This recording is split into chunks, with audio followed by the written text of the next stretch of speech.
get this right eventually. It's Travel Chronicles, chapter 92, I think. And I think I'm done. Just watching the basketball. It's so bad, right? And I will start off with a positive. Like, Faith played really well in the reserve game. She had 10 points. That's the best she scored so far. Led all scores. Team won. She had some nice passes. She did get tired in the second quarter. She played the first, second, and the fourth. She sat out a quarter so that she could play more varsity quarters. Yeah. Thinking ahead. And she's having a good game. And I'm not saying she'd blow them out because she gets tired. But then she only played it for like a minute in the varsity game. 1 quarter. What's the point? It's like, and Ferry does this in every sport, right? Boys basketball, girls basketball, volleyball. It's, I don't want you, we got to hold you out of reserve. I don't want you to run out of sets. I don't want you to run out of quarters. I may need you. Oh, okay. You going to play them? No, not unless I have to. Not unless I absolutely have to. Why don't you play them in this reserve game then, so that way they're getting experience, and then you just deal with it in the varsity game because you ain't going to play them anyway. No way. No, can't do that because then I'd have to actually coach. So this allows me a buffer of not coaching, and that way I don't let kids get any experience. Varsity or reserve. Yeah. Smart. I don't get it. I'm sitting there, I'm watching the game. It's the end of the first quarter. We're down 10. It's 18-8. I text Elijah because he's at home. So he doesn't want to watch this mess. I don't blame him. And then we don't have to pay $5 for him to get in to watch it. But I text him, tell him we're on pace to score 32, and he goes, Martins Ferry sucks at basketball. Not boys, not girls, just Martins Ferry in general. And yeah, he's right. I mean, that's the correct assessment. We're down 23 at the end of the game. Starters are still on the floor. Why? It's over. Well, there's a running clock from about, I don't know, it was like 2 minutes, maybe minute 40, somewhere around there. Whatever the last dead ball was, it was well over a minute. The clock ran. It did not stop. So there were no dead balls. They sent, the coaches sent girls up to the scorer's table to sub out. Like, if you're down 20 in a girls basketball game, a varsity game, with 3 minutes left, probably 4 minutes left, probably in the fourth quarter at all, you're done. You're going to lose that game. You're not coming back. Because that's not the girls' game. It's not just, well, she's had a bad game so far. Maybe she can get cooking here in the fourth quarter. It's like the mentality, the way, especially the way the Ferry plays, is like you have zero chance to come back from being 20 down in a fourth quarter, in 1 quarter. You know? I mean, you could get up 20, like you could get up early if a team's bad, but if a team's already got you down 20 after 3 quarters, you're done. And that goes for any Ferry team, any basketball team. They're done.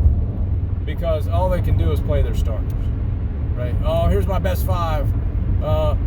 Let's see what they can do. Well, they got you down 20 and after 3 quarters. What do you think they're going to do in the last quarter? Especially after they haven't rested. Like, you haven't given them any rest. And I just looked at the thing because I always take a picture of the scoreboard at the end of the game. Still had 2 timeouts left. Still had 2. I guess we were saving in case we got close in the last 5 seconds. We needed 2 timeouts again. Why hold on to a timeout if you're not going to be in any position to win a game? You know what I mean? Like, I understand if it's close, you may not want to use them, you know. But if a team gets on a run, boom, you got to call timeout. You know, if something's going on the defensive end where they're scoring easily because your team can't make an adjustment, boom, call timeout, coach them up. So at one point in this game, we went to man, and they come out in a Princeton set, high 1-4. And the first thing out of my mouth is, watch the back cuts. Watch the back cut. Pass into the high post, girl cuts the back layup. I throw my hands up. I'm like, I just, maybe it doesn't get down there. Anytime you see a high school team go to a high 1-4, go to that Princeton set, it's back cut. Like that is the first option. Like whoever's on the wing, as soon as they see that pass into the post, they need to start dropping, right? Or get a hand on a guy and feel him, or a girl. Feel him drop so they can stay with them, because that's where they want to go. And it never fails.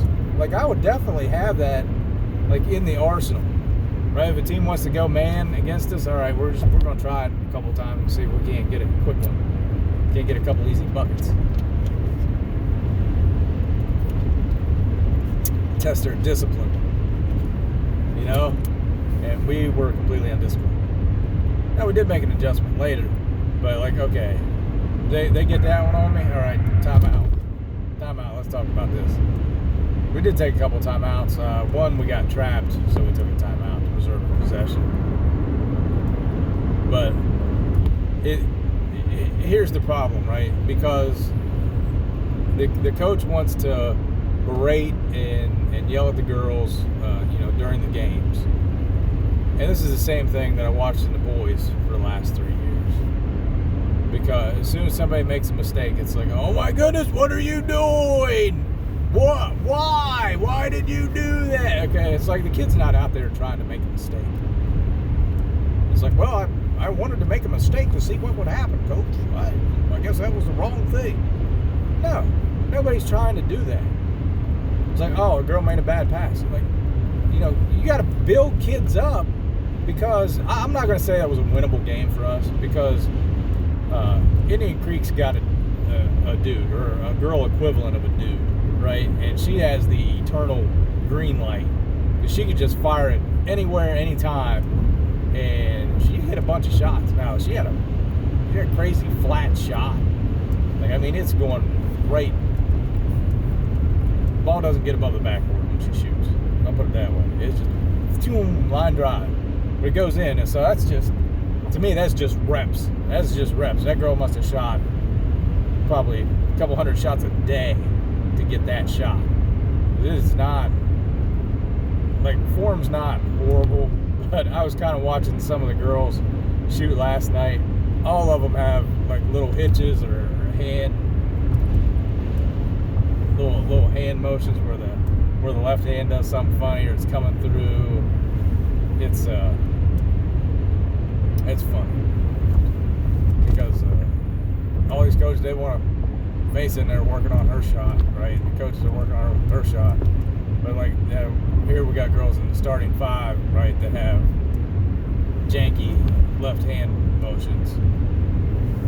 And it's, from a basketball standpoint, I'm not saying that the guide hand is like, oh my goodness, it's the most critical thing in your shot. It's not the most critical thing, but there's some stuff that your guide hand can do, especially if your thumb's coming through, or you're getting some type of odd, twist on your hand, or the ball coming through.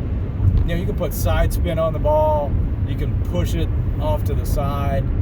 The guide hand is just there to help get the ball set in your right hand. Like, you should be shooting just, or if you're right-handed, obviously, but I mean, you should just be shooting out of one hand, and the guide hand should just be there to help it. When it's influencing the shot, then you're leaving yourself open for problems.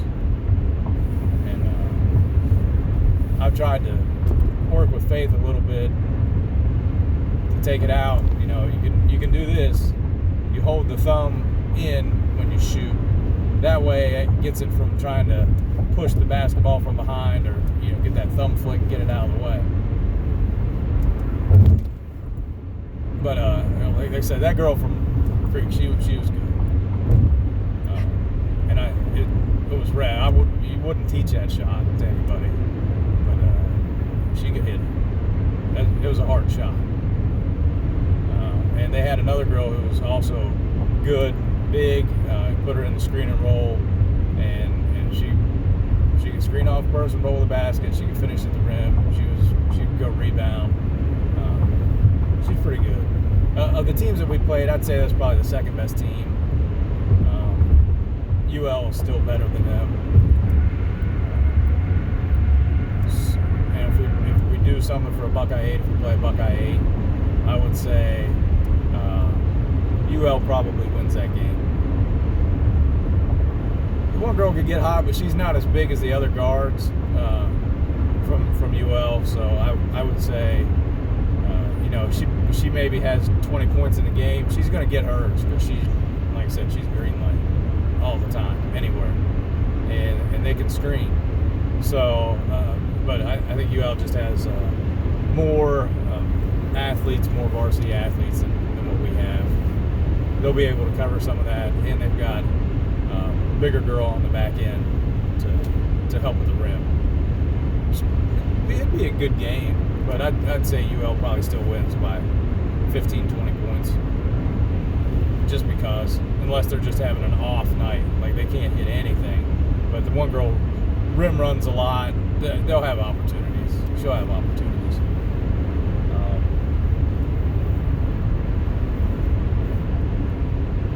But you got to give kids confidence.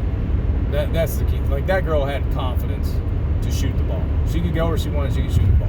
There's nobody on our team that has confidence like that girl had. That her coach has given her. And to me, like that's the biggest thing. It's like you've got to build up all these players, but not just the starters. You got to build up these bench players. You have to give them a role to play where they know they're going in and they know they're going to contribute. Maybe a minute, maybe 2 minutes, but that's their role.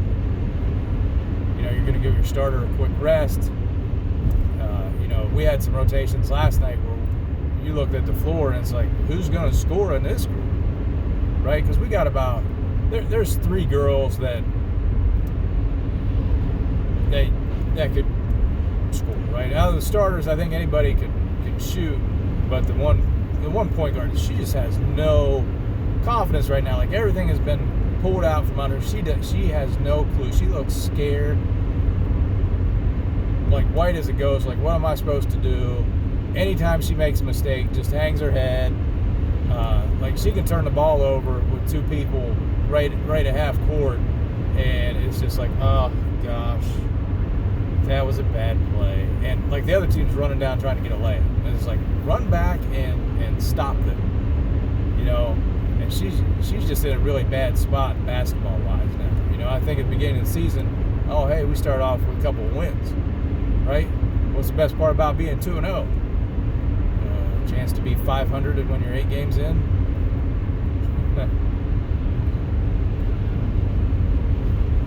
I don't know. I mean, at least you won't be sub 500 when you're 8 games in now, I guess.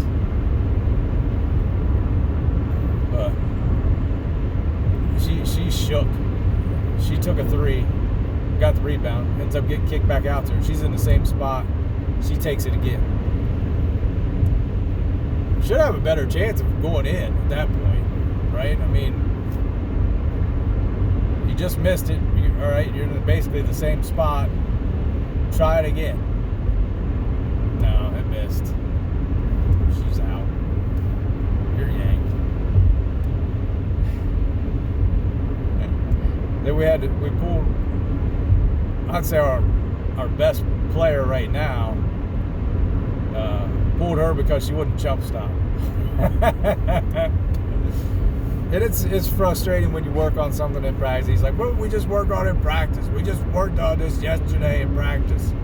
Sometimes it's hard to incorporate things that you just did the day before, especially in an individualized move. Like you have to really think about it that first time before you can start to, realize, oh, here's a good spot for it.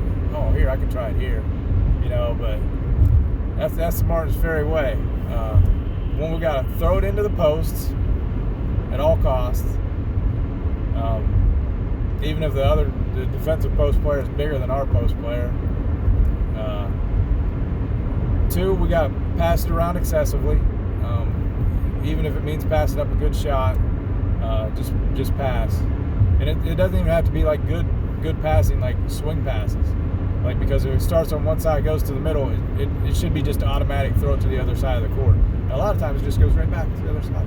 So we're just passing.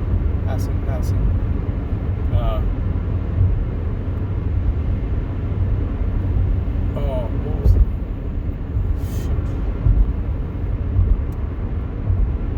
Shoot. Leave our starters in. No subs.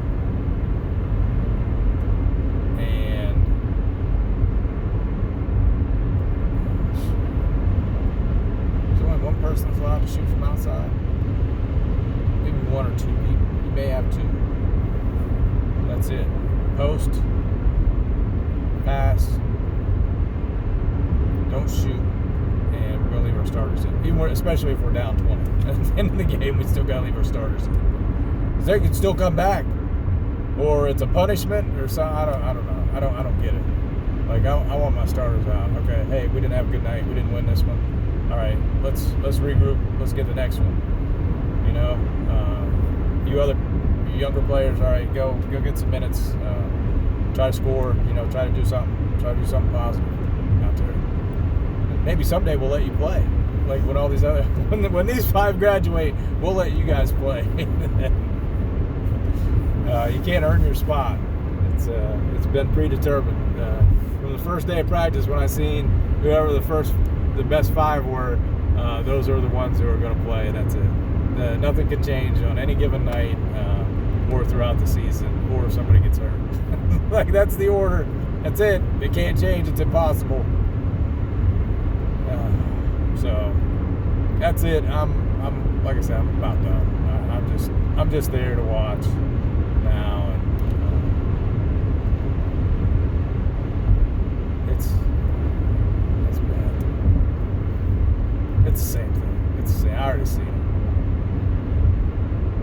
I was leaving last night, and the AD asked me, he's like, your daughter like basketball? She's like it. I was like, yeah. I was like, my son used to like it too. You see how that went? And it's like, I could see where this is going.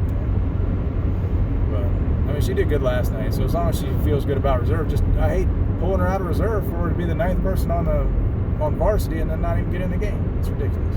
All right, be careful. Be covered for you later.